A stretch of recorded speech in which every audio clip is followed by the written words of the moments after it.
আলফাই ৰাতিপুৱা কাকপথাৰৰ এটা ইণ্ডিয়ান আৰ্মিৰ বেটেলিয়নত তেওঁলোকে গ্ৰেনেড মাৰিছিলে, কিন্তু কাৰো হতাহত হোৱা নাই আৰু যি 4জন আৰ্মি ইনজুৰ্ড হৈছে, সামান্য ইনজুৰি, প্ৰাথমিক চিকিৎসাৰ পিছতে তেওঁলোকে আকৌ নতুনকৈ ডিউটি কৰি আছে, বিশেষ ক্ষতি হোৱা নাই।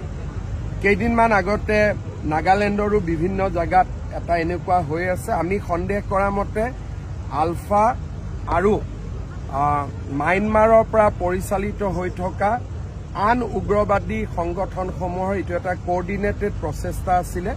আজি কেইদিনমানৰ পৰা এই প্ৰচেষ্টাটো চলি আছে। আমি তাৰ ওপৰত দৃষ্টি ৰাখিছো, কেন্দ্ৰীয় চৰকাৰেও দৃষ্টি ৰাখিছে।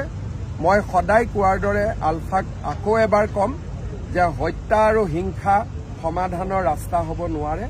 আলোচনাৰ পথতে অসমৰ যি সমস্যা আছে আমি সমাধান কৰিব লাগিব। Thank U.